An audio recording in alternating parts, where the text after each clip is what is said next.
Bom, eu quero agradecer a Deus pela vida de vocês aqui e dizer que eu estou muito, muito feliz, porque hoje nós concluímos juntas, com muito esforço, eu sei que é garra, porque não é fácil todo dia tirar um tempo para a gente estar ali copiando, escrevendo e também dar o tempo para o Senhor estar ministrando. Mas hoje nós concluímos o livro de Gênesis. E é uma alegria tremenda, né? Como eu coloquei lá no grupo, que Satanás ele jamais vai nos puxar, ou nos impulsionar, ou nos motivar a fazer algo para o Senhor, que é buscar a palavra, ler a palavra, copiar a palavra e permitir ser ministrado. E o livro de Gênesis, para mim, quebrou um tabu muito grande, porque todo ano, virada de ano, eu falo, Senhor, eu vou ler a Bíblia toda esse ano. E toda vez que chegava a Gênesis, por causa da genealogia, eu parava, porque às vezes se tornava um pouquinho chato.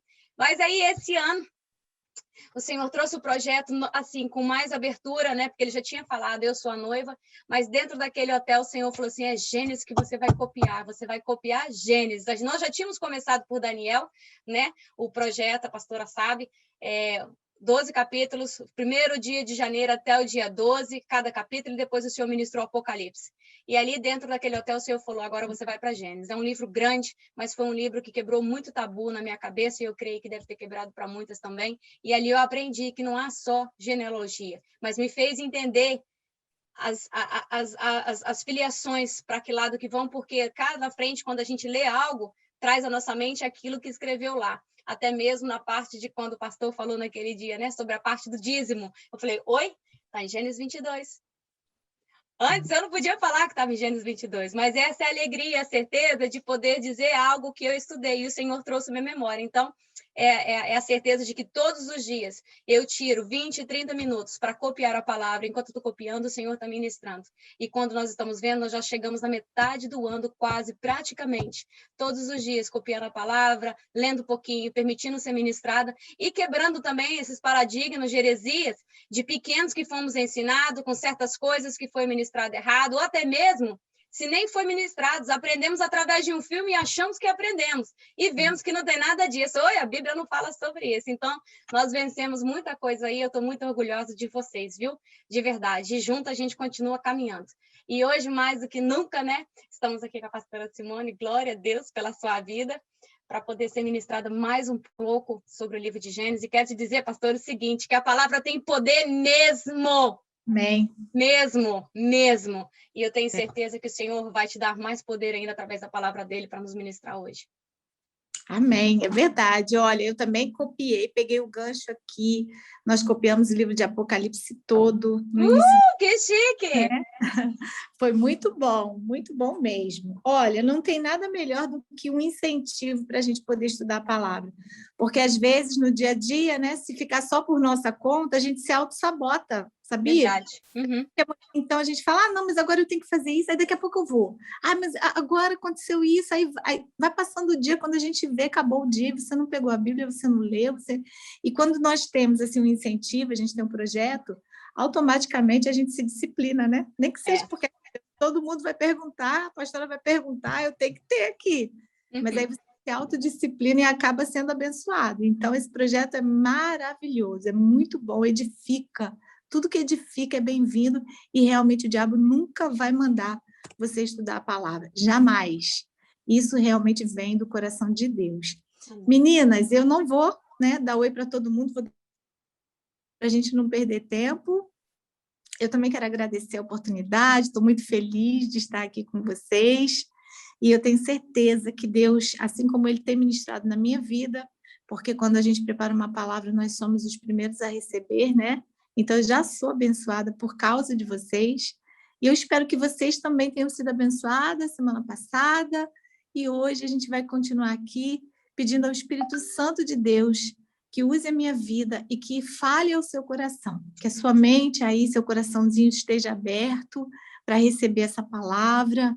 Esquece o dia, esquece o que aconteceu hoje, os problemas, até porque o que eu vou passar hoje talvez vai precisar de uma atenção maior sua, então tenta se concentrar aqui só na palavra e deixa o Espírito Santo também trazer para você memórias, né? Conforme a gente vai falando aqui, acontece muito quando nós falamos sobre maldição hereditária, de nós nos lembrarmos de cenas familiares do nosso passado.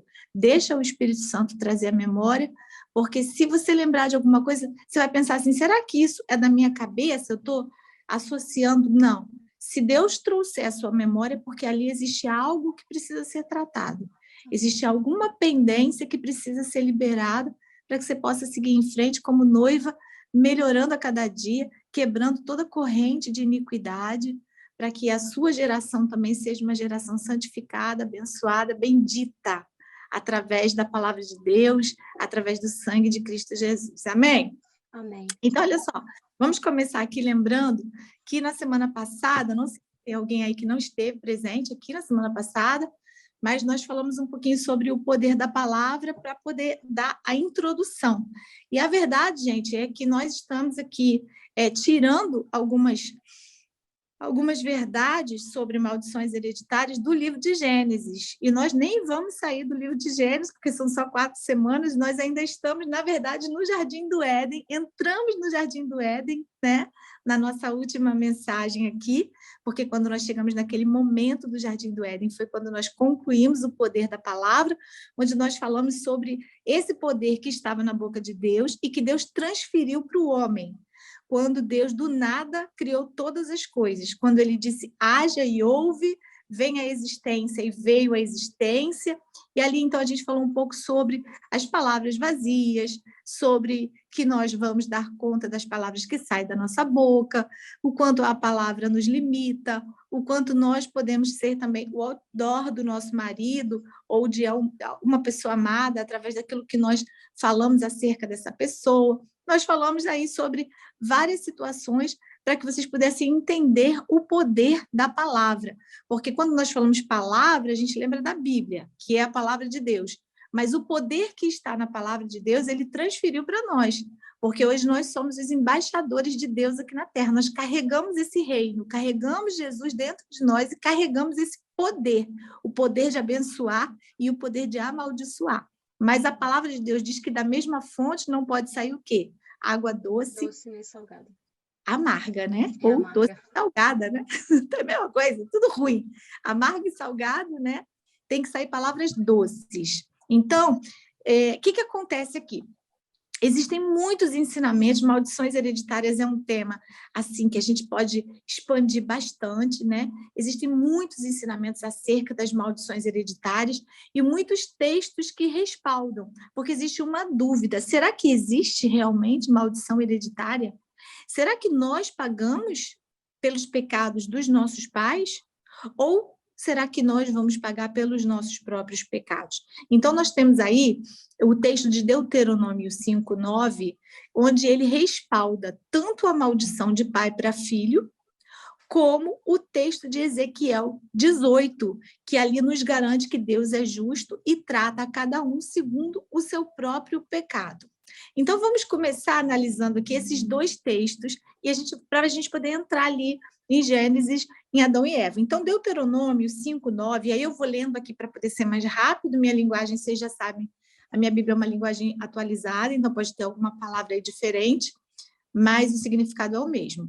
5:9 diz assim, não se ajoelhe diante de ídolos, nem os adore, pois eu, o Senhor, sou o seu Deus, e não tolero outros deuses. Eu castigo aqueles que me odeiam e castigo também os seus descendentes, até os seus bisnetos e trinetos. E eu sei que aí tem alguém com uma versão que diz assim, que Deus castiga até a 3ª e 4ª geração daqueles que os desprezam, né? Alguém aí tem uma versão assim. Então, aqui, o que está acontecendo aqui? Nós estamos vendo Deus falando que vai castigar até a 3ª e 4ª geração.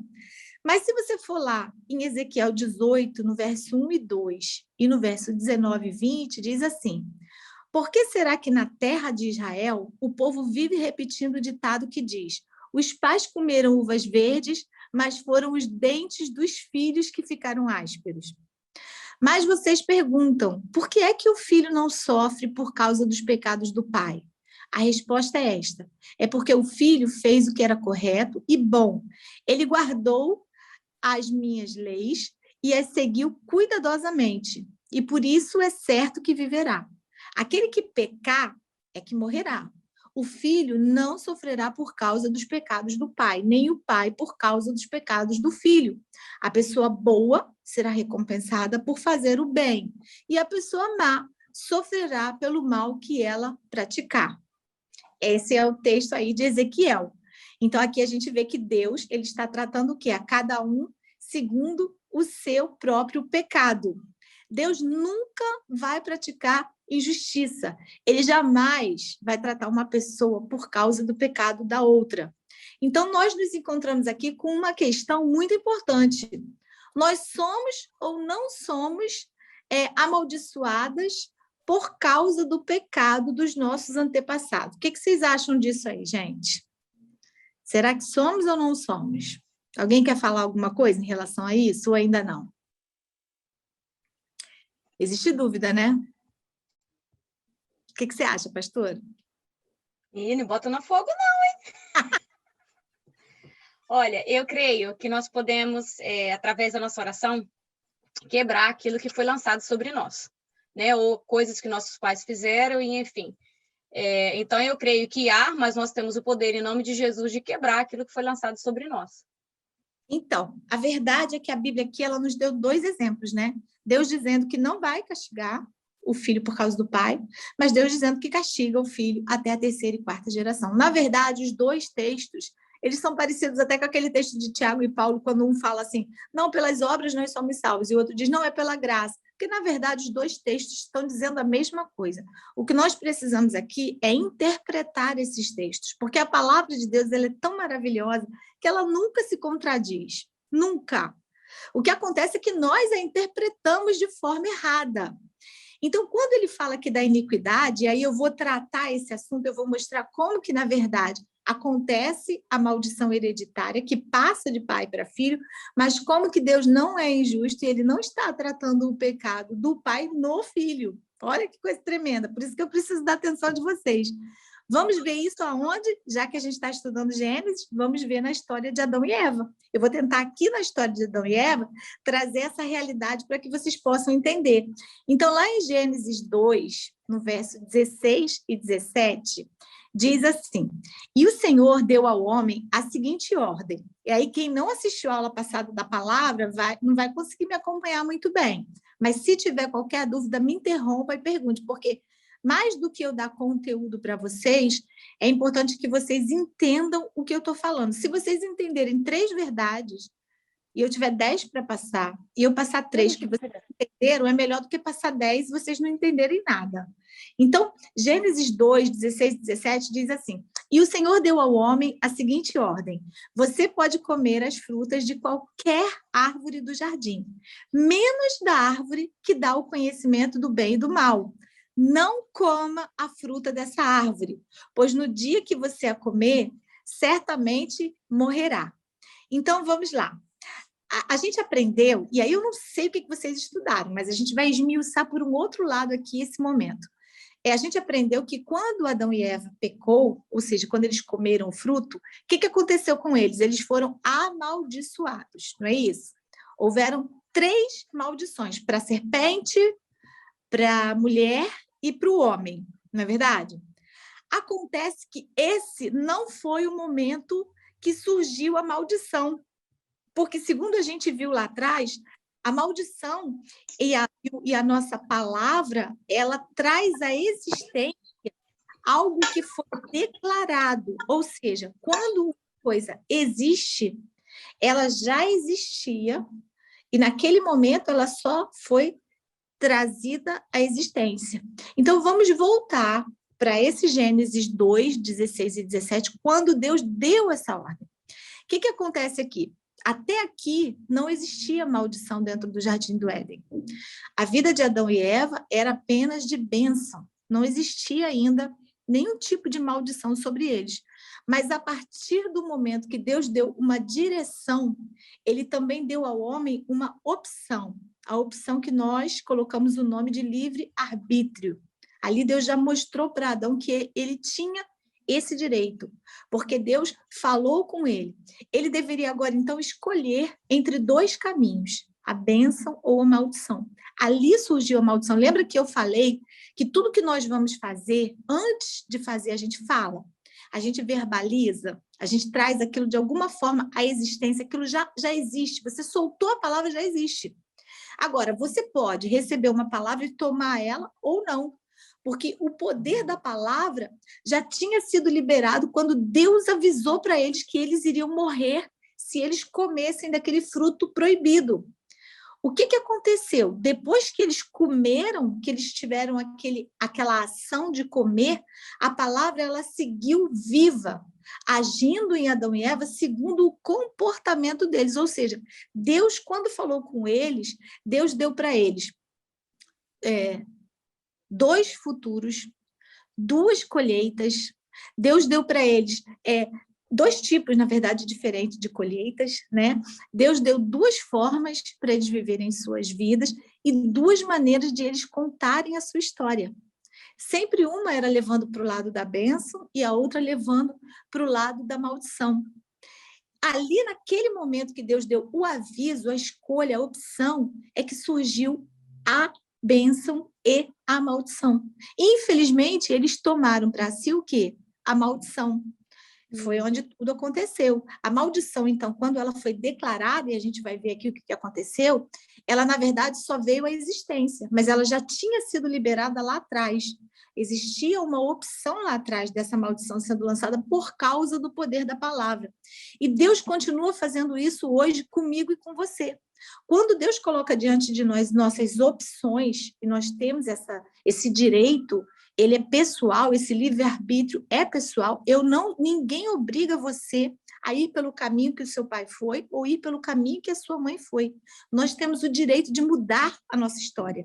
Assim como a salvação é pessoal, as decisões que nós tomamos também, elas são pessoais. Por exemplo, eu sou pastora, me chamo Simone Klein, eu tenho 51 anos, estou vivendo em Portugal, sou mãe de 3 filhos, casada com o Bispo Marcos, eu uso óculos, eu tenho meu cabelo pintado de louro e estou com a blusa das pedras preciosas. Tudo isso que eu falei são decisões que eu tomei, são escolhas que eu fiz.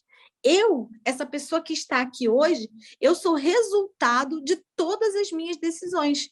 Você é resultado da sua decisão. Onde você mora, com quem você casou, o que você come, como está o seu cabelo.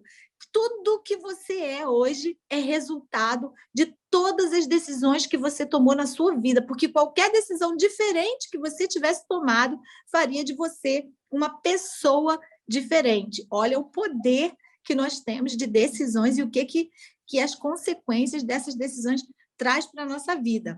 Agora, o que acontece? Deus continua hoje dando para mim e para você aquilo que está lá em Deuteronômio 28. Eis que hoje ponho diante de ti o quê? A vida e a morte, a bênção e a maldição. Ele ainda dá uma colinha, né? Escolhe, pois, a vida para que viva. Já ensina a gente o que a gente tem que escolher. Depois a gente vai falar sobre esse texto lá também. Mas o que acontece? O problema, por que então que a gente toma o caminho errado? Por que nós tomamos decisões que vão trazer para a gente colheita que são maldições? Por quê? Porque nós temos uma dificuldade muito grande, né? Nós somos, na verdade, incapazes de vislumbrar aquilo que Deus está dizendo, porque Deus sempre fala, Deus sempre avisa. Amós 3 diz que Deus nunca vai fazer nada sem antes revelar os seus servos, os profetas. Então, Deus não amaldiçoou Adão sem antes ter revelado para ele, ter falado com ele, ter avisado para ele. Assim como lá na frente a gente vê a morte de Abel e Caim, vocês estudaram aí, né? Lembra que Deus chamou Caim e falou para ele assim, Caim, cuidado, porque o pecado está na porta do teu coração, né? Não dá vazão a esse pecado. Vocês devem ter falado muito desse momento também, né? Então, não dá vazão. Deus falou, Deus avisou, mas o que ele fez? Ele tomou a decisão errada. Esses dias aqui eu tenho uma amiga e ela estava falando por telefone na hora que eu estava na casa dela com a irmã dela que estava no Brasil. E aí ela disse assim, olha, eu estou aqui em casa com a pastora. Aí, o que aconteceu? Ela falou assim, você está com a pastora? Então deixa eu falar com a pastora. Porque ela tinha tido um sonho. E ela queria que eu revelasse o sonho. Porque tem gente que acha que pastor tem bola de cristal, assim. Então você sonhou, fala com o pastor, ele sabe tudo. O pastor sabe tudo. É isso mesmo. assim. Aí ela pegou e falou, você tá com a pastora? Então, deixa eu falar com ela. Aí ela foi e me falou, pastora, olha só, eu tive um sonho, eu estava ali na casa onde eu morei, ela mora na Ilha do Governador, no Brasil, perto da praia, da Baía da Guanabara.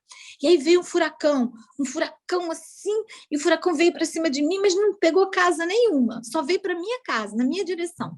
Mas eu me escondi ali num cantinho, e aquele furacão veio, ele destruiu minha casa todinha, mas eu fiquei segura. E o interessante é que, enquanto ela ia falando, Deus realmente foi me dando um discernimento do sonho, porque às vezes, gente, Deus dá, só que é assim, às vezes, não é sempre, né? A gente nunca sabe o que Deus vai fazer, porque é Deus que revela, o poder vem dele. É igual a pessoa que olha para você e fala assim, eu detesto isso. A pessoa olha para você e fala assim, pastora, você tem uma palavra para mim, de Deus? Aí eu falo assim, tenho. Parece que a gente tiroteia, né, de Jeová direto aqui. Eu nunca vi isso, gente. Aí eu falo assim, tenho. Qual é a palavra? Vai orar. Adoro. Vai orar, gente. Sei lá, Deus não falou nada, Deus não tem que me contar nada do visual, a não ser que esteja um propósito. Aí Deus fala, mas não é sempre. Não é a gente. Nós não temos esse poder é de Deus. Ele libera quando ele quer para um propósito. E aí eu peguei e falei com ela, falei assim, olha, Deus está falando com você, para você não voltar para essa casa. Porque Deus tinha falado, né, no sonho, tudo indicava que essa pessoa, que o problema estava naquela casa. Mas eu não sabia se a pessoa estava para se mudar ou não, se ela morava ou não nessa casa, mas eu falei com ela isso. Deus colocou até uma palavra de sabedoria na minha boca e disse, olha, para você não voltar para essa casa. Aí ela pegou, não gostou, né, do que eu falei, ela pegou e falou assim, pastora, mas assim, né, eu que sei a dificuldade que eu estou aqui, que eu estou morando num lugar que eu estou pagando aluguel muito caro, eu tenho que voltar para lá mesmo, eu vou voltar para lá. E eu não sabia que a pessoa ia voltar para aquele lugar, eu falei o que eu entendi do sonho. Aí a irmã dela pegou o telefone e falou assim, Amanda, olha só, a pastora está falando, não volta para aquela casa, não. Ela falou assim, irmã, então vamos orar, né, para ver o que Deus vai falar. Aí, quando terminou, ela falou assim, Amanda, Deus já falou, Deus acabou de falar com você. O que acontece? Deus deu um sonho para ela. Deus mandou ela na hora, né? Tocou no coração dela para ela falar comigo. Eu confirmei o sonho dela, mas como ela não gostou, ela não se achava capaz de fazer o que Deus estava dizendo, ela falou assim, eu vou orar assim para ver o que Deus fala, né? Qual a direção que Deus dá. Deus tinha acabado de dar a direção, gente. Às vezes Deus fala com a gente, Deus dá a direção. Já viu aquela história que tinha um homem que estava no telhado, viu uma enchente, viu o barco, o avião, ele falou que estava esperando Deus, no final chegou no céu, e Deus falou, mas eu mandei tudo para você. E a gente ri disso, mas a gente faz muito isso, sabe? Deus fala, Deus dá direção, Deus mostra. Olha, Deus fala, não faça isso, não vai por aqui, vai por ali. Não ande com fulano, ande com Beltrano, não entra nesse lugar, entra no outro. E a gente faz exatamente o contrário do que Deus falou. E aí a gente colhe o quê?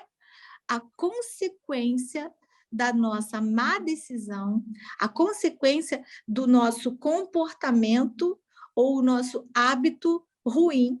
E a consequência disso é o fruto, que é um fruto geralmente pecaminoso, ou é um fruto que vai trazer resultados ruins para a nossa vida, que vai se tornando agora uma iniquidade.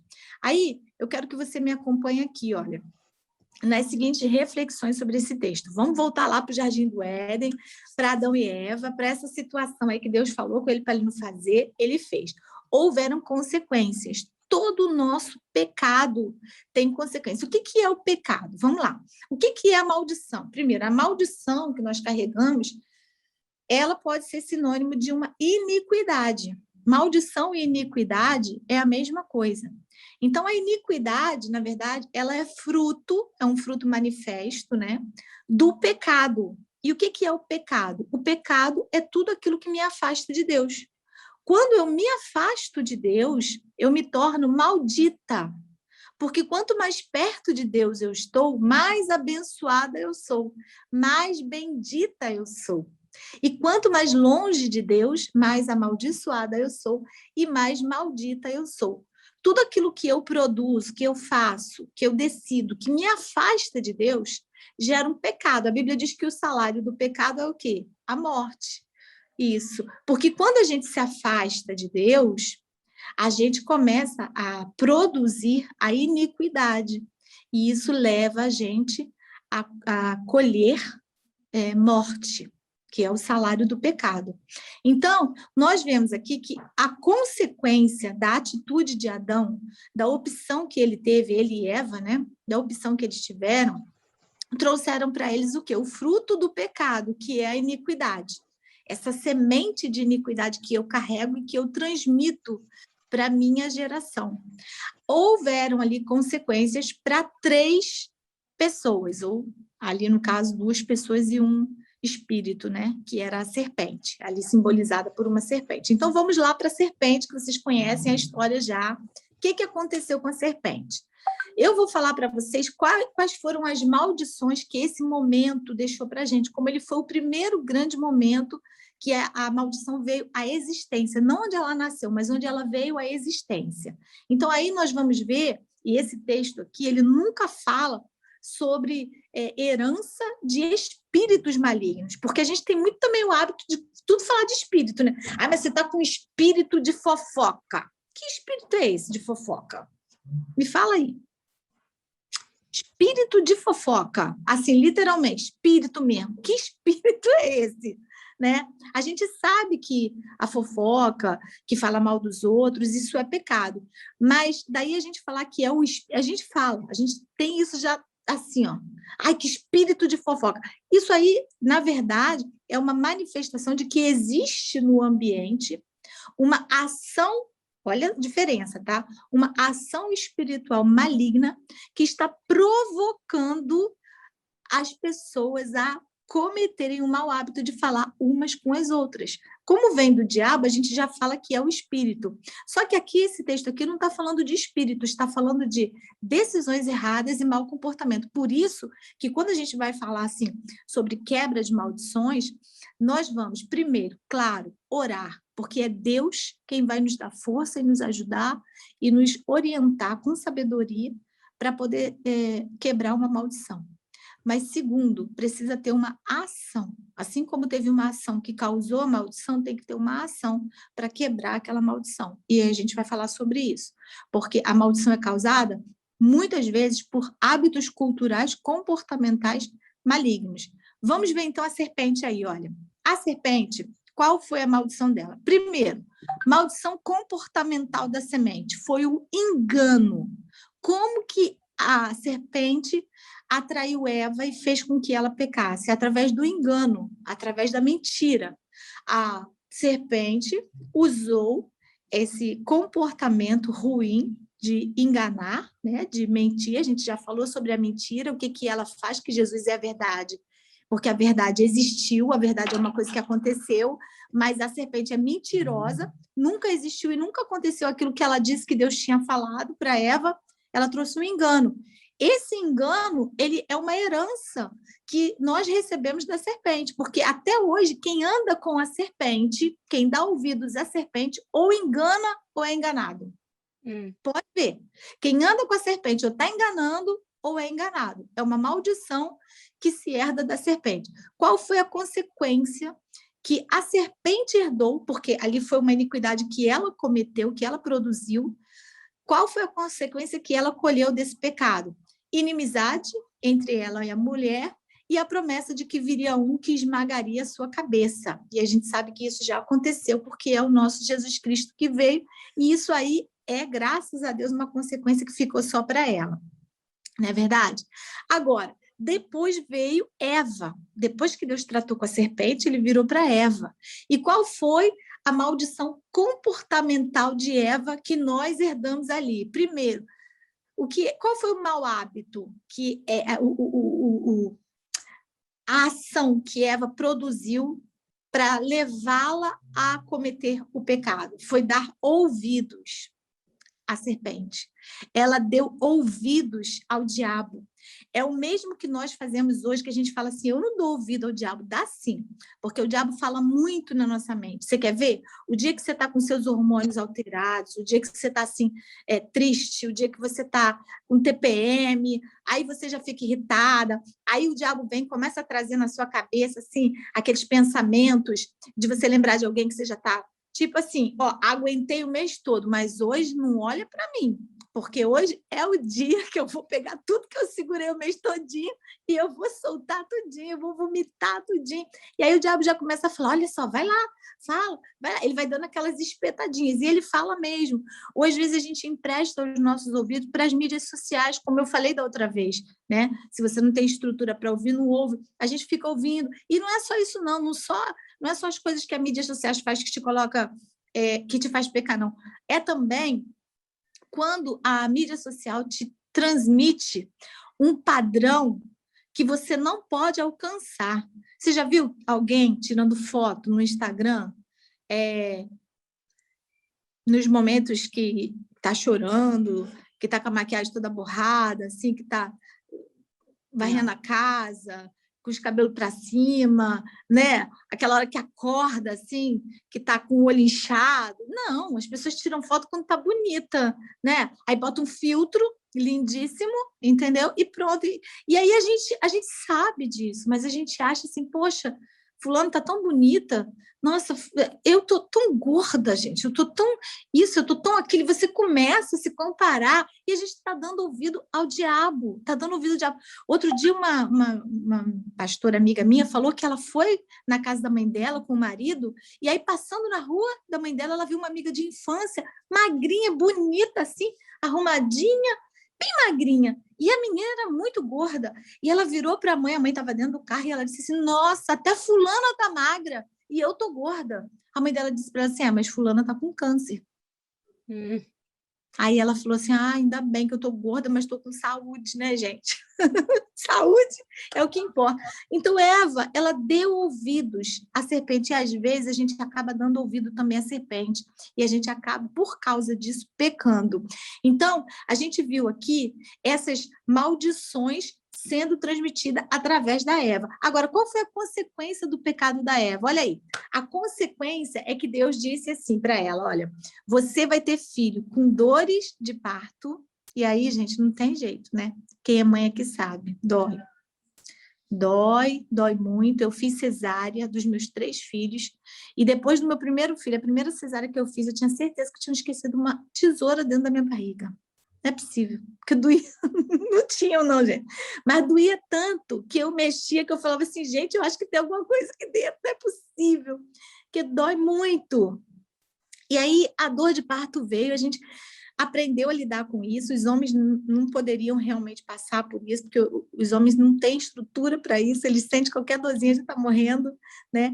Mas nós somos, né? Deus fez a gente com essa característica, mas nós sofremos. Imagina que a gente podia ter filhos sem sentir dor. Eu fico imaginando às vezes, meu Deus, né? A multiplicação.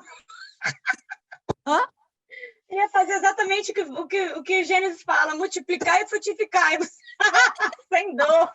Ia sair igual quiabo, gente. Porque, né? Ia ser mais fácil. Mas aí eu queria falar muito sobre a segunda consequência, que eu acho que para mim é pior. Porque quando ele diz assim, o seu desejo será para o seu marido, né? Sabe o que às vezes, né? Não sei vocês, mas durante muitos anos eu achei que o meu desejo, eu pensava assim, então é porque Deus colocou o homem com um apetite sexual muito maior do que o da mulher, não é assim? O homem, né, tá sempre pronto, gente. Falou, ele falou, opa, vamos, né? A hora, não tem lugar, não tem dia, não tem, né? A mulher, ela quer fazer amor quando ela está bem. O homem quer fazer sexo quando ele está estressado, para ele a gente estressada, a gente não quer saber de nada. Então, durante muito tempo, a gente achou o quê? Que o seu desejo será para o homem. Eu falei, bem, então essa maldição é o seguinte, né? Deus diminuiu a libido da mulher e deu uma libido muito grande para o homem. Então, isso aí é um castigo para a gente, porque o homem quer o tempo todo e a gente não quer o tempo todo, mas a gente tem que atender. E aí, na cabecinha minha, sempre funcionou assim. Eu já ouvi muitas palavras assim. Mas, na verdade, não é bem isso. Sabe o que quer dizer isso aqui? Quer dizer que a mulher, ela, olha, você vai concordar comigo, a mulher, isso não é, claro, uma regra, tem suas exceções, mas é a maioria.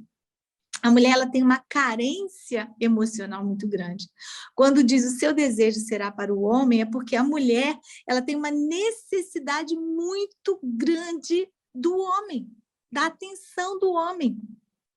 A nossa situação é atenção.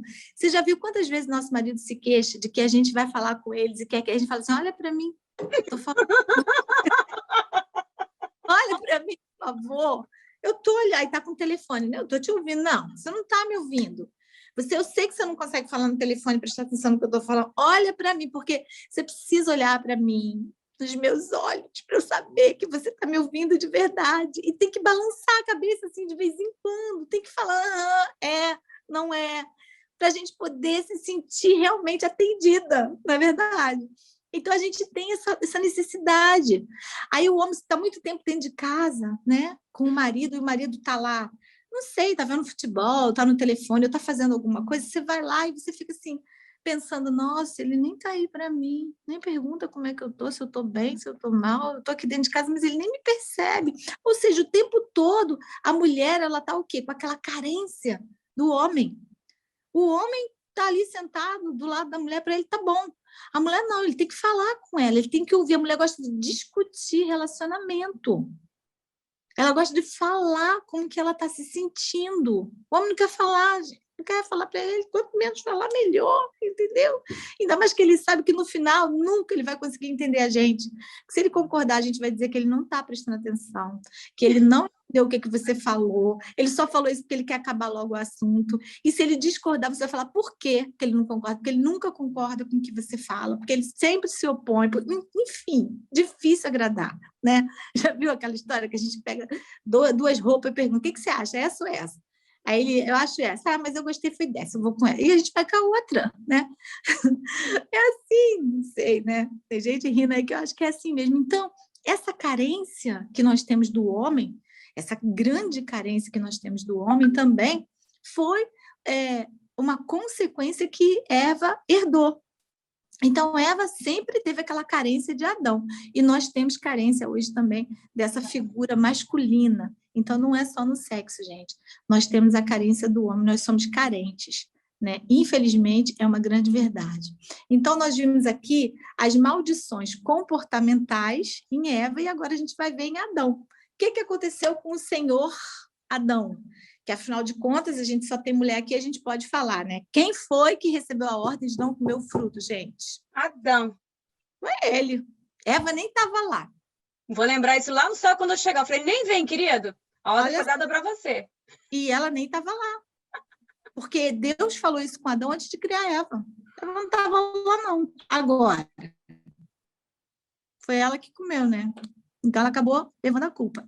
Mas ela aprendeu uma coisa com Adão. Olha aí como que as nossas atitudes ou más atitudes comportamentais vão passando para a nova geração. Segundo a Bíblia, Eva nasceu de Adão. Então, Eva já foi gerada através de Adão. Ela saiu dele, da costela dele, não é isso? Deus criou ela a partir da costela dele. Então, primeira maldição comportamental de Adão que nós herdamos é a seguinte: quando Deus chegou para Adão e falou assim, Adão, por que você comeu do fruto que eu te dei? Aí Adão pensou e ele teve um comportamento feio, ele teve um comportamento ruim, que foi assim, ele ficou tão envergonhado dele ter frustrado, decepcionado Deus, ele sabia que Deus já tinha avisado ele para não fazer e ele fez, que ele achou um jeito, ele procurou um jeito, isso é muito comum a gente fazer isso, de se justificar. Quando você está errado, ao invés de você assumir o seu erro, você se justifica. Só que a única justificativa que ele encontrou naquele momento foi de se fazer de vítima, ao invés de culpado. Ele tentou torcer aquela situação. E aí foi o vitimismo. Então, para ele se fazer de vítima, o que ele falou? Ele falou assim, olha, Deus, por que eu fiz isso? Porque a mulher que o Senhor me deu. A mulher que o Senhor me deu. Aí ele jogou a culpa em cima de Eva. Então, ele se fez de vítima. Tipo assim, olha, eu não tive culpa. Eu fui enganado por essa mulher que o Senhor me deu. Ele não estava culpando só Eva, não, gente. Ele estava culpando Deus também. Tipo assim, ó, a mulher que o Senhor me deu não é muito boa. Essa espécie aí, como é que fala? Esse modelo aí não é muito bom, não, veio com defeito, porque me deu uma má dica, entendeu? Eu fui na dela e me dei mal, né? E aí é um vitimismo, ele trouxe para a gente esse vitimismo. que aconteceu com Eva? Eva escutou aquilo, Eva viu ele falando aquilo com Deus, viu como que ele atuou, a ação que ele fez e falou assim, então é assim que a gente faz? Porque a gente aprende rápido, né? Então é assim que faz? Então a gente tem que, para sair de uma situação difícil, a gente se faz de vítima, né? A gente tira a nossa culpa. Entendi. Aí quando Deus virou para ele, você, mulher, por que você comeu? Ela falou, a serpente. A serpente me enganou, eu comi. Imediatamente ela reproduziu o vitimismo que ela já tinha dado ali de Adão. Eu falei, então é assim que a gente resolve as coisas, gente. A gente joga a culpa no outro. E a gente fica como vítima e sai bem na fita. Você está vendo como que um comportamento de alguém que era o sacerdote da casa, né? Porque Adão era o cara, imediatamente ela pegou aquilo. E vocês acham que os filhinhos deles, Abel, Caim, depois ia falar o quê? Ia aprender o quê? A se vitimizar. Quando alguém fosse cobrar deles alguma coisa, ele ia falar assim, não, eu não, meu irmão. E aí começa essa história. Então, a gente começa a ver aqui um padrão, ou seja, um padrão de maldições comportamentais e maldições que são consequências do pecado do mau comportamento. Uma coisa é o vitimismo, que ele teve. Outra coisa é a consequência. A consequência é Deus disse para ele assim, olha, por causa disso, porque você se fez de vítima e porque você comeu do fruto, a consequência é que você agora vai trabalhar a terra, ou seja, você também vai ter, e o homem até hoje, né, gente? O homem, você pode entrar numa casa e a casa está cheia de louça suja. Aí você vai sair dali e vai falar assim, a fulana é porca, ela não lava a louça. Você não vai falar que o marido dela é, você vai falar ela. Agora, se você for numa família, a família está passando fome, você vai falar assim, aquele homem não cuida da família dele. Ele está lá em casa, sem trabalhar, ele é um vagabundo, você vai logo no homem. Porque aí o homem assumiu essa consequência de ter que trabalhar para poder sustentar a família. A mulher pode até trabalhar, mas quando alguém vai julgar aquela família, a responsabilidade maior recai sobre o homem. Porque a mulher ainda tem que cuidar da casa, ela tem que cuidar dos filhos, e o homem é que tem esse papel de trazer a caça para casa, de trazer a provisão para casa, de trazer o dinheiro, né, para poder suprir as necessidades da família. Então, essa foi a maldição, que foi consequência do pecado, e o pecado, né, comportamental de cada um deles aqui. E aí a gente vai para a nossa família, eu queria que você agora prestasse bastante atenção. Quantos minutos a gente tem, pastora? Tem alguns minutos. Ok, então olha só, a gente vai para a nossa família e a gente presta bastante atenção. Tem situações familiares onde a pessoa diz assim, na minha família ninguém casou, então eu também não preciso casar. Sabe aquela família que ninguém casou? A família da minha cunhada, que casou com meu irmão, que na verdade não casaram, meu irmão até hoje, ele não é o único da minha família que não é, ele é convencido, mas ele não é convertido, né? A gente ora por ele, está no processo em amigo do evangelho. Mas ele foi morar com a minha cunhada, e ele viveu com a minha cunhada, morando com ela, 20 anos, mais de 20 anos. E a minha sobrinha, a primeira filha deles, também não se casou, ela foi morar com alguém. E na família da minha cunhada, as irmãs, os irmãos, ela é família nordestina, da Paraíba, né? Então, grande, né? Família grande, ninguém era casado. Todo mundo morava junto. E o que acontece? E ela sempre disse assim, na minha família ninguém é casado. Então, para eles, a cultura familiar deles era muito comum as pessoas não se casarem. Então, eles viviam juntos e eles não viam nisso um pecado. Eles não viam nisso um erro nem uma iniquidade. E aí nós chamamos de uma maldição familiar, porque eles viviam debaixo de um jugo de iniquidade, mas eles não sabiam que estavam ali naquele jugo.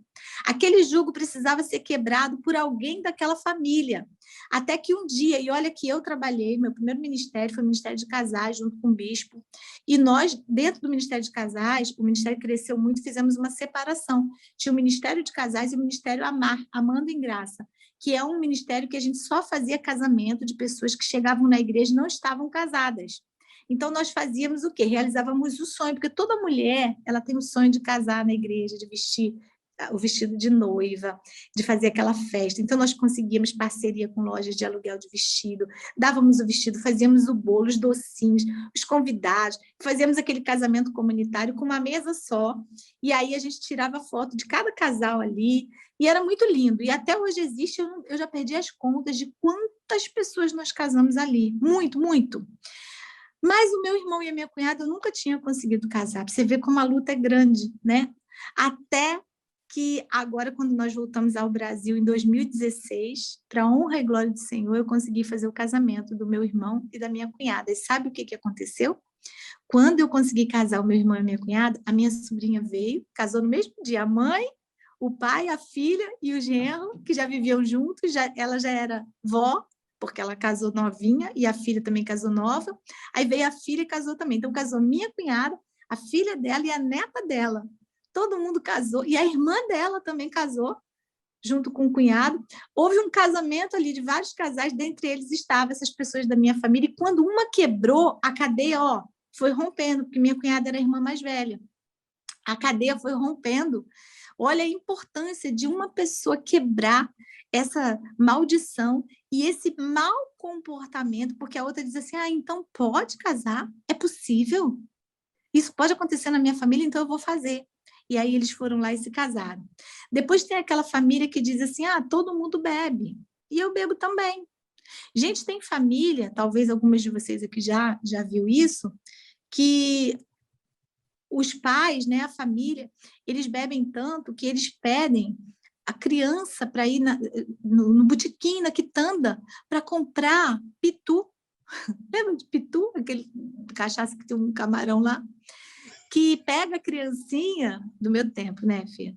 Pega a criancinha e dá a ela cerveja para ela provar quando é pequenininha e acha muito bonitinho, que a criança faz aquela carinha assim que não gostou, acha aquilo tudo bonito e para eles isso é tão natural. Sabe por quê? Porque estão no tempo da ignorância, não tem ainda uma consciência de pecado.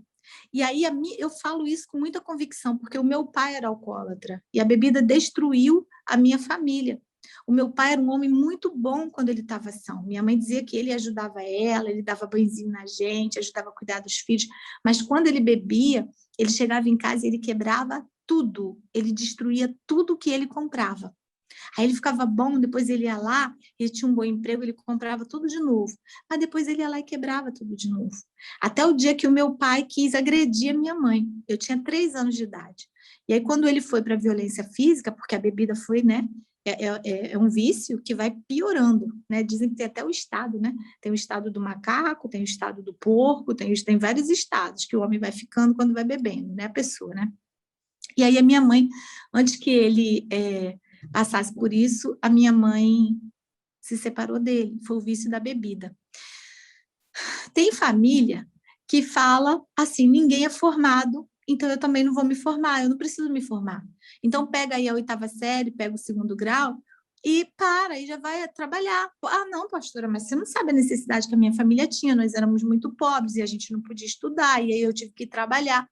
Justificativas, olha o vitimismo aí de Adão. Aí você fala assim, vitimismo para você, mas você não sabe o que eu passei. Sim, todo mundo tem uma história triste para contar.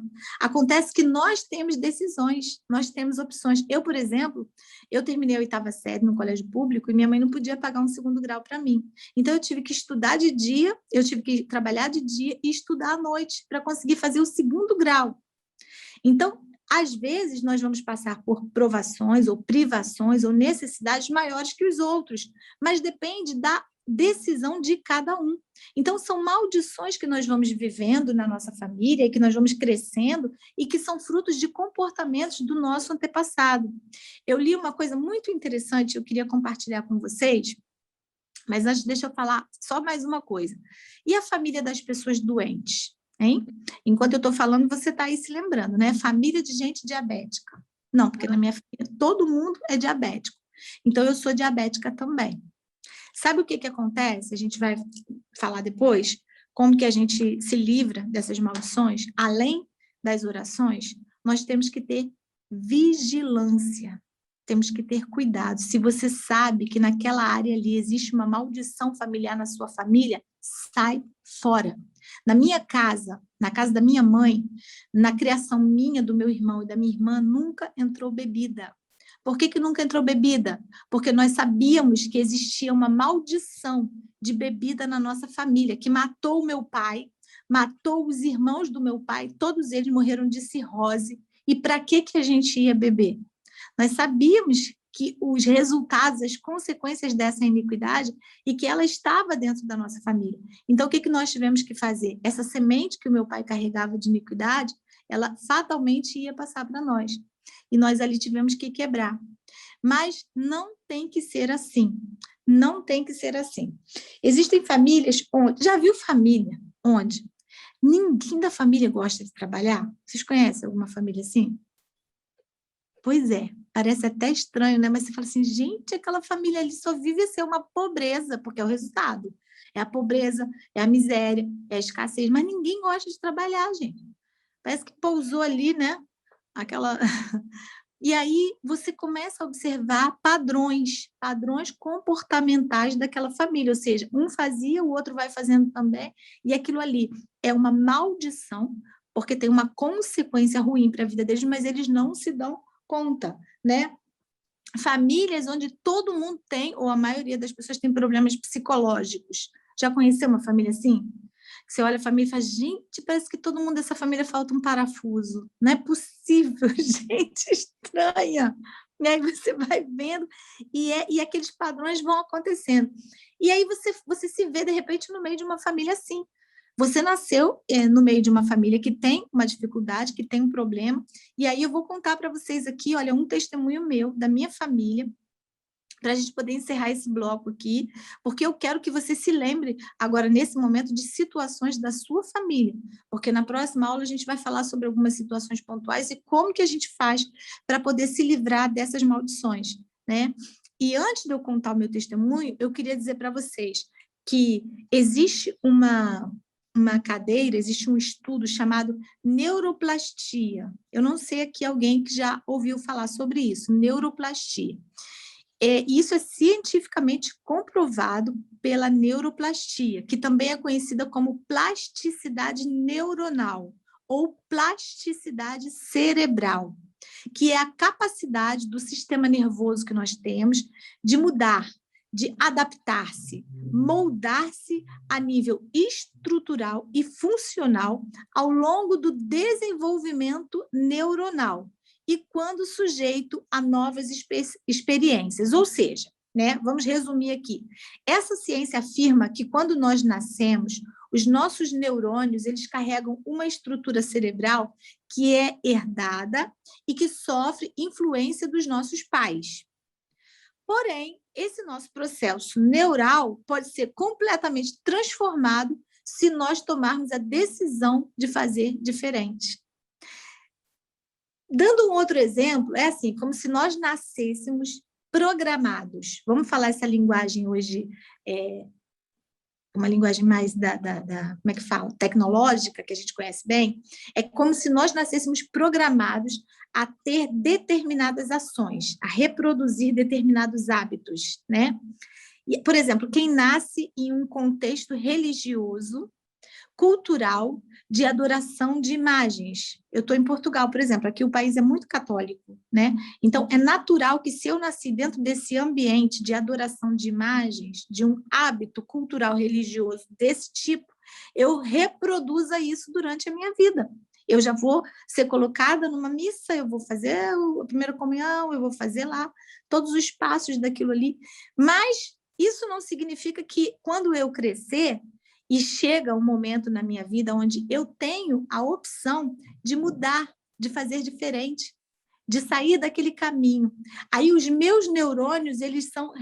Olha como o nosso corpo é maravilhoso e como Deus é perfeito. Os nossos neurônios, eles são reprogramados para viver essa nova situação, essa novidade de vida, essa decisão que eu tomei. Você que está em Londres hoje, você cresceu muito provavelmente, a maioria, no Brasil, com hábitos culturais brasileiros, comendo comida brasileira, vestindo roupa brasileira, falando português, tendo atitudes, hábitos culturais brasileiros. Mas quando você foi para a Inglaterra, você teve que mudar os seus neurônios, mudar a sua forma de pensar. Você não pode mais pensar em real, você tem que pensar agora em libras. Você não pode mais pensar com cabeça de gente que mora num país de 40 graus. Você tem que pensar cabeça de gente que mora na Europa, para poder comprar a roupa certa, para comer a comida certa. E a gente tem que se reprogramar. E os nossos Neurônios, eles são reprogramáveis, isso é comprovado cientificamente. Então, você não tem que seguir os caminhos da sua família, principalmente se a sua família tem maldições hereditárias de iniquidade. Agora, como que você vai mudar o seu comportamento diante de uma maldição familiar de comportamento se você não identificou isso na sua família? E com isso eu vou concluir dando o meu testemunho aqui, para depois a gente continuar na outra etapa. Na minha família, por exemplo, em um ano onde eu estava no Brasil, minha irmã também estava no Brasil, porque a minha irmã ela foi casada com um italiano e ela morou 10 anos na Itália. Mas ela estava no Brasil, eu também estava no Brasil, na casa da minha mãe, eu acho que era no Dia das Mães, se eu não me engano, e o meu irmão também estava com a minha cunhada. Na época, meu irmão ainda não era casado. E conversando com a minha mãe à mesa, porque a melhor forma de você descobrir maldições hereditárias na sua família é conversando com gente da sua família. Pai, mãe, irmãos mais velhos, história da família. Procure saber a história da sua família, porque no passado tem muita resposta para o nosso presente. Por isso que eu quero ser muito prática aqui nessa aula, né? Nesse contexto. Então, conversando com a minha mãe me contou para a gente ali uma história. E ela disse assim, olha, que quando ela era criança, na fazenda, na casa dos meus avós, chegou uma tia dela, que era irmã da minha avó, e o meu avô não deixou essa tia entrar, porque essa tia, ela tinha se casado com um homem, o relacionamento não deu certo, e ela arrumou um outro homem e engravidou desse homem. E meu avô falou que ela não ia entrar na casa deles, porque ela tinha filho de 2 homens. E naquela época, ter filho de 2 homens era um escândalo. Uma mulher se separar era um escândalo. E quando ele falou isso, você não vai entrar aqui porque você tem filho de 2 homens, a minha avó, na ignorância dela, virou e falou assim, olha, Cristiano, você não fala assim da minha irmã não, hein? Porque você tem um monte de menina. Minha avó teve 17 filhos, né? Olha aí, crescer e multiplicar. Gente, não tinha internet, não tinha televisão, não tinha nada, né? Estou falando de muitos anos. Então, minha avó virou e falou assim, olha aí, Cristiano, você não fala isso da minha irmã, não, porque você tem filhas aqui também, hein? E as suas filhas podem ter filhos de 2 homens. O que aconteceu? Minha irmã ouviu, minha mãe ouviu. Minha mãe era a filhinha caçula. A minha mãe virou, na cabeça dela, minha mãe pensou assim, eu vou ter filho de 2 homens. Olha a maldição como caiu. Minha mãe recebeu. Meu avô falou, teve um mau comportamento, minha avó confirmou e soltou uma maldição e a minha mãe agarrou, sem saber. Cresceu, passou o tempo, minha mãe esqueceu aquilo, minha mãe se casou com meu pai, teve o meu irmão, teve a mim, e aí o meu pai, né, como eu já contei, era alcoólatra e tudo, minha mãe se separou do meu pai, e a minha mãe conhece um homem. E minha mãe tem uma filha com esse homem, que é a minha irmã. E aí, o que aconteceu com a minha mãe, gente? Ele de 2 homens. De 2 homens. Aí o meu irmão, que é mais velho, conhece a minha cunhada. A maldição, aparentemente, era sobre a mulher, né? Mas ele conhece a minha cunhada. Só que a minha cunhada, quando ele conheceu ela já tinha uma menininha de 1 aninho, que o meu irmão criou como se fosse filha dele, e meu irmão teve mais 2 filhas com a minha cunhada. Então, na casa do meu irmão, tinha filhos de 2 homens. E aí eu me casei, gente. Eu me casei e eu tive meu filho, Marcelo, meu príncipe, né? Meu filho mais velho. Eu fiquei 2 anos casada e o meu casamento não deu certo. Aí passou 6 anos, eu conheci o bispo. Deus restaurou minha sorte, a gente se casou e nós tivemos mais 2 filhos, a Rebeca e o Azaf. E aí na minha casa, o que tinha? Filho de 2 homens. Aí minha irmã casou. Minha irmã casou com meu cunhado, teve a Caroline, minha sobrinha, e aí a gente foi para a casa da minha mãe e descobrimos essa história. Quando nós vimos e nisso, a filha mais velha do meu irmão já tinha se casado, já tinha tido uma filha e tinha separado do marido. Provavelmente ela já estava caminhando para arrumar outro homem e ter o quê? Filho de 2 homens, porque a maldição já estava passando para a 3ª geração. Quando nós descobrimos isso, minha mãe me contou, eu falei, mãe, olha o padrão da nossa família, mãe. Olha o que está acontecendo com a gente. Está todo mundo tendo filho de 2 homens, isso é uma maldição. A senhora é autoridade sobre a nossa vida, nós vamos orar agora e nós vamos quebrar isso sobre a vida dos nossos filhos. Só que tem o seguinte, não é só orar, a gente precisa também tomar uma decisão que às vezes custa. Por quê? Eu chamei a minha irmã e falei com ela, falei, olha, você é jovem, na época minha irmã era jovenzinha ainda, sua filha está pequenininha, um dia você vai se casar de novo e você vai querer ter filhos. Se você fizer essa oração, você não vai mais ter filhos, porque a gente vai quebrar. Ou você volta para o Antônio, lá na Itália, e tem filho com ele, e você não vai ter mais filhos. Ela falou para ele, eu não vou voltar. Mas eu falei, então, você não vai ter mais filhos. Você pode até casar, mas você não vai ter mais filhos. E ela disse, eu quero, porque se eu não quebrar na minha vida, isso vai passar para a vida da minha filha. Eu não quero que passe para a vida dela. Então, eu não quero ter filhos de 2 homens, eu não quero ser parte dessa maldição, eu quero quebrar isso agora. E aí nós fizemos uma oração e quebramos. Gente, sabe o que aconteceu? A minha sobrinha, que estava separada do marido, voltou, teve mais 2 filhos com ele tem 3 filhos, que é tudo do mesmo pai. Eu e o meu irmão, que já tínhamos caído nessa maldição, quebramos isso na vida dos nossos filhos, e a minha irmã, bem, algumas de vocês conhecem ela, né? Minha sobrinha hoje já está com 21 anos e minha irmã nunca mais teve filhos. E eu creio que os nossos filhos também não terão filhos de 2 homens. Mas foi preciso que nós descobríssemos, detectássemos esse padrão, porque era um padrão que acontecia há muitos anos e nós nunca tínhamos atentado para isso. Então, maldição hereditária não é sempre um vício. Maldição hereditária pode ser uma coisa muito sutil. Pode ser um padrão que você vai ver, nossa, minha mãe separou, meu pai separou, minha irmã separou, minha tia separou, meu sobrinho separou, e eu estou separando. Às vezes você pode estar debaixo de uma maldição e você não sabe, mas você vai precisar o quê? Decidir. Eu não vou viver isso. A minha família viveu, mas eu não vou. É uma decisão em Deus por causa da iniquidade. E aí, a iniquidade, até escrevi alguma coisa aqui que eu queria ler para você. Olha só como que a iniquidade, ela habita em um corpo de pecado. Se você quiser escrever isso aí, você fica com isso aí para a gente fechar. Como que a iniquidade, ela habita num corpo de pecado? A iniquidade... O corpo do pecado é a iniquidade herdada, somada à iniquidade adquirida, formando um padrão de iniquidade pessoal. Eu vou repetir. O corpo de pecado é a iniquidade herdada, somada à iniquidade adquirida, formando um padrão de iniquidade pessoal a ser passado para a próxima geração. Conseguiram pegar? Me perdi. Perdeu? Eu vou repetir, ó. Corpo de pecado corpo de pecado é a iniquidade herdada, somada à iniquidade adquirida, formando um padrão de iniquidade pessoal a ser passado para a próxima geração. Deu agora? Olha a profundidade disso aqui, ou seja, por que a gente falou que Deus, ele não visita a iniquidade do pai no filho?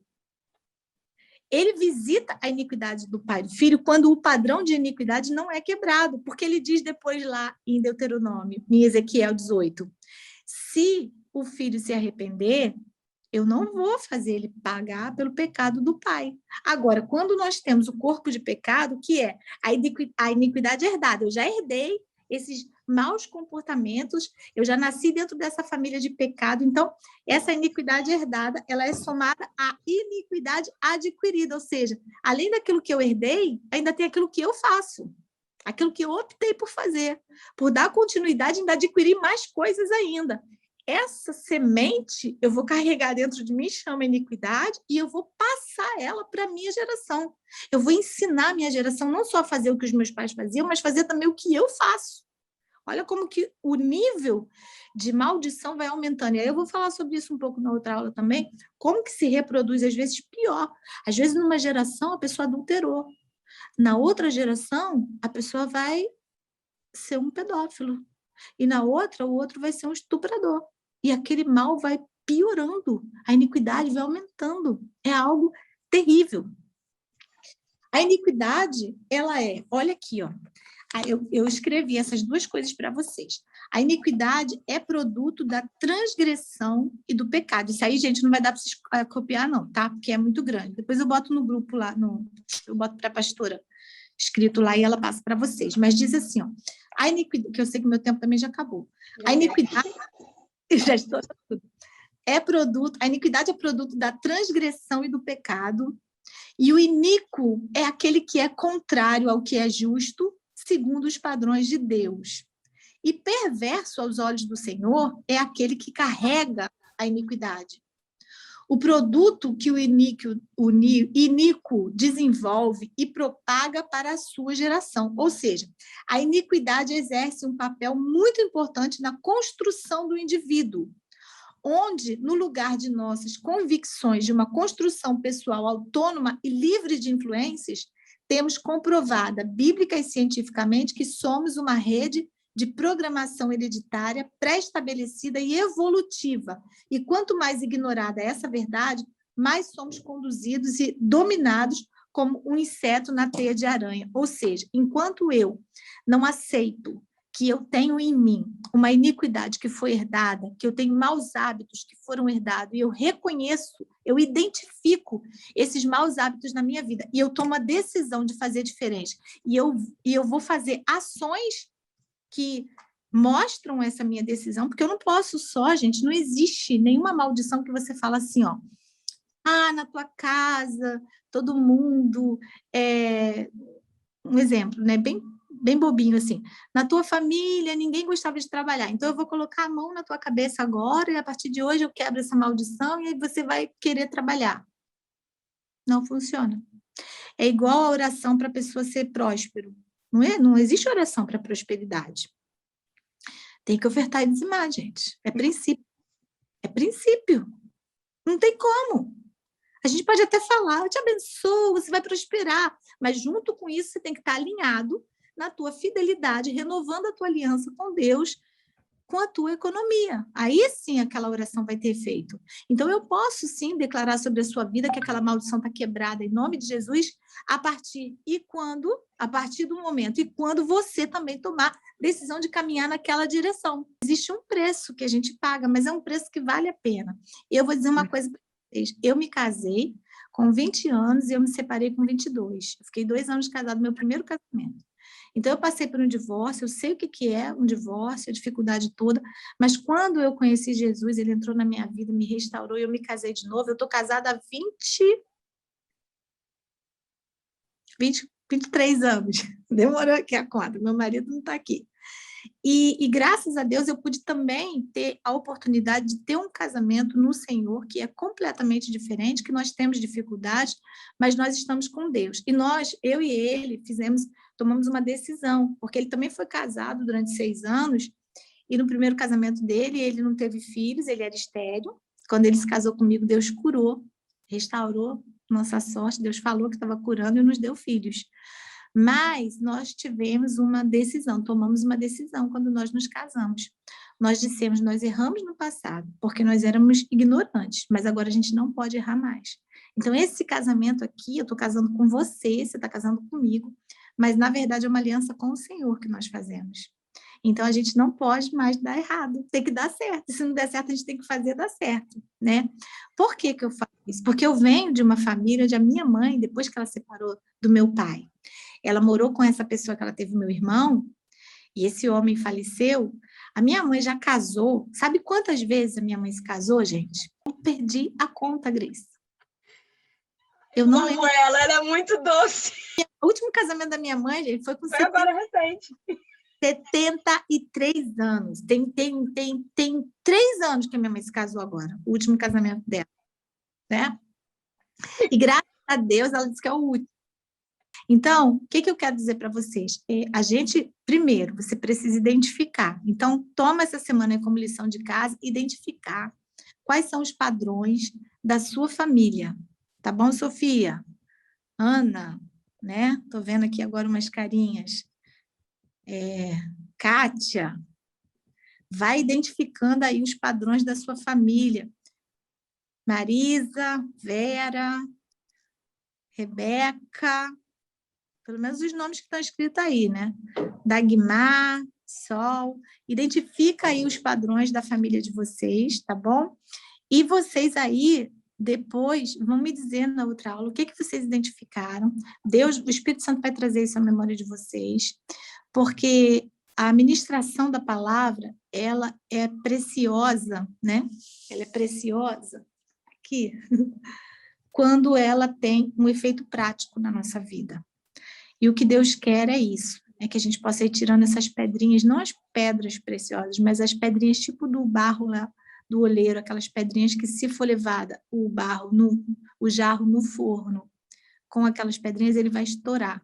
Tem pedrinhas aqui dentro de nós de iniquidade que precisam ser arrancadas. E o Espírito Santo vai mostrar isso para vocês, para que a gente possa, durante esse estudo, identificar quais são essas situações e vocês ficarem liberados e trazer essa liberação também para a sua geração, para o seu legado, para a sua família, como mulheres sábias, como mulheres de Deus, como verdadeiras pedras preciosas, em nome de Jesus. Amém. Tá bom? Pastora?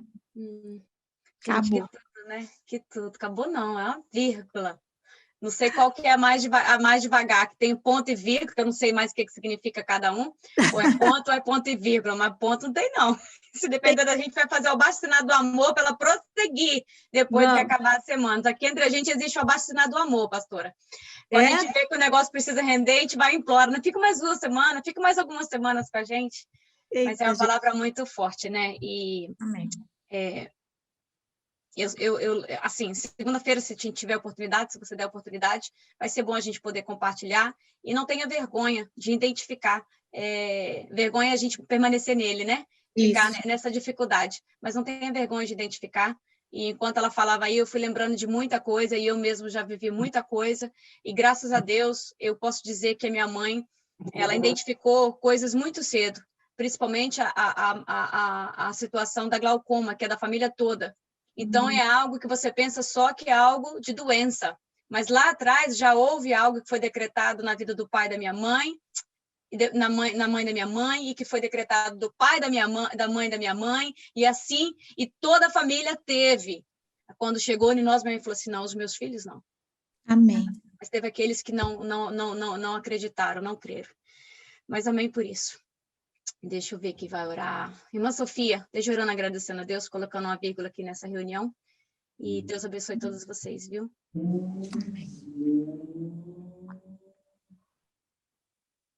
Amém. Oremos. Pai amado, Pai querido, queremos te agradecer, papai, por este momento que o Senhor nos concedeu, esse Pai, passamos aqui junto, aprendendo mais de ti, meu Pai. Quero te agradecer, Senhor, pela vida da pastora Grace, agradeço também pela vida da pastora Simone, papai. Pai, usaste a tua serva, papai, para poder ministrar aos nossos corações, pai. A tua palavra, a Bíblia diz que a tua palavra, ela não volta vazia, papai.